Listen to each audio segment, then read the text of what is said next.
Hi guys, today I'm going to talk about principle number 1, and that is ditching the diet mentality. Okay, we're going back to the basics here with this training today, and I'm going to be summarizing this chapter in the book, Intuitive Eating, and giving you some tips on how to overcome diet mentality. Okay, first things first, when we aren't dieting, we do actually eat intuitively.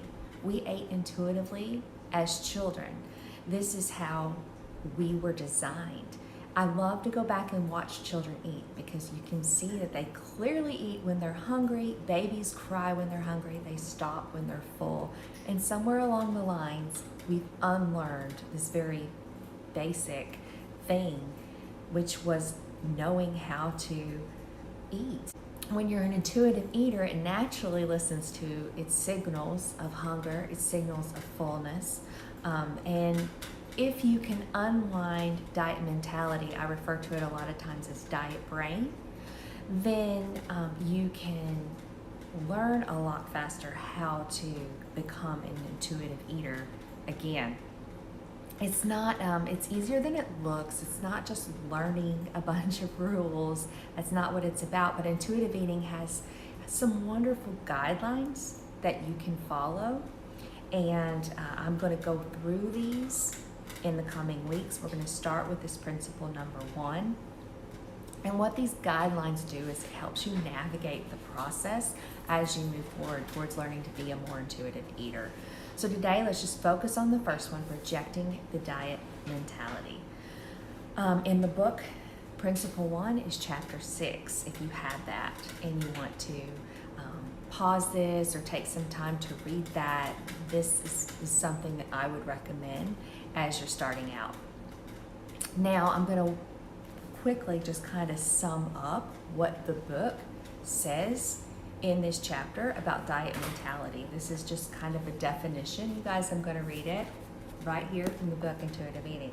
So it says, throw out the diet books and the magazine articles that offer you the false hope of losing weight quickly, easily, and permanently. Get angry at diet culture that promotes weight loss and lies that have led you to feel as if you were a failure every time a new diet stopped working and you gained back all the weight. If you even allow one small hope to linger that a new and better diet or food plan might be lurking around the corner, then it will prevent you from being free. I call this freedom, and rediscovering intuitive eating. So let's dive into that. To me, this says you have to fully commit to this process and realize that diets just don't work. Or I've heard people tell me and say, I can't diet one more day. And they say, I don't care how great I looked when I was dieting, it didn't work. And I have a resource below, a tool for you called Your Dieting History, where it actually helps navigate you through this question. Have diets really worked for you in the past? So I encourage you to download that tool and go through that as part of this training as well. What is hitting diet rock bottom? This is the point where you can't diet anymore. Like, you're dieted out, you're done. So if we don't get rid of the stories that we tell ourselves about dieting, about diet culture, about how our bodies should look, about how thin we should be,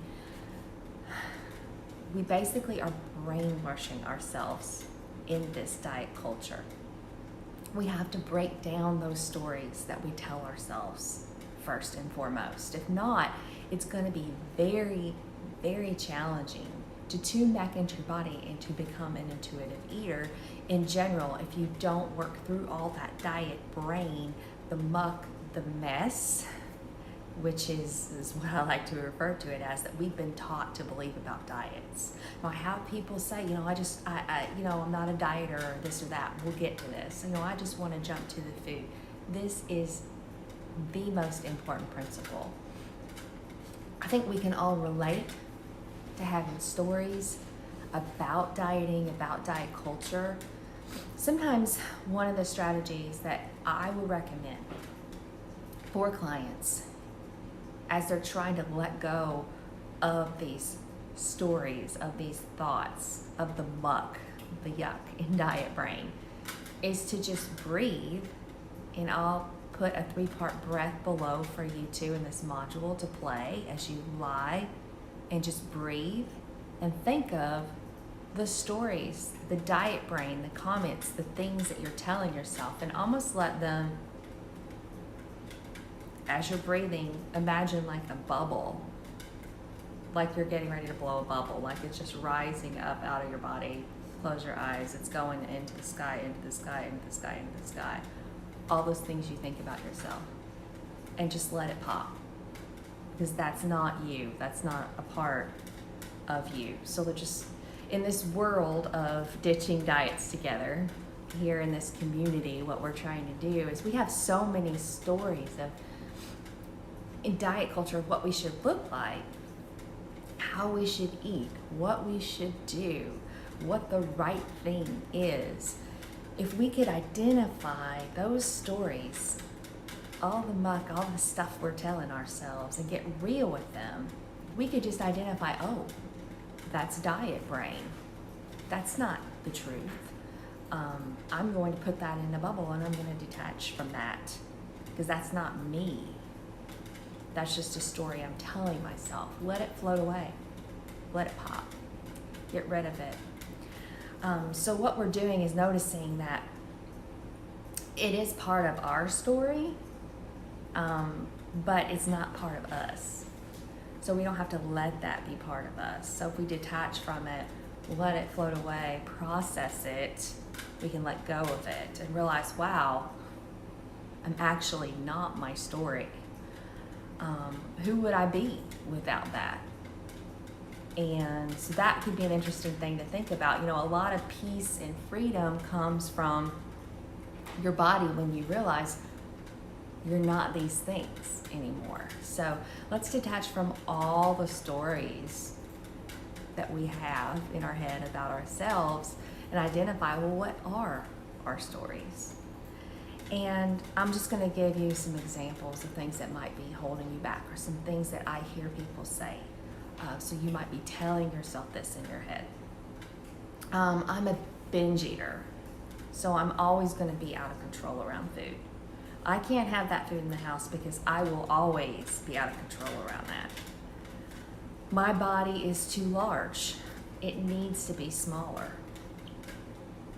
I've heard this one a lot. I can't be trusted around this food. Or I'm so obsessed with food that I feel like I'm an addict. That's a big one. Or there's rules that I hear, like, well, I'm not allowed to eat carbs past this time during the day, or I can only eat during certain windows of the day. So this is any type of food rule that you have. Even if it's like, you know, I can eat carbs in the morning, but I can't eat carbs past 4 p.m. or something like that. So this is a very, very intense diet rule if you're restricting any types of foods during any type of the day. All right, let me read a little bit about the diet void from the book. For many people, dieting has been a way to cope with life, from filling up time to serving as a symbol of control over your life. Think of the times in your life when you started a diet or a food plan. How often did your diets coincide with difficult times or transitions in your life?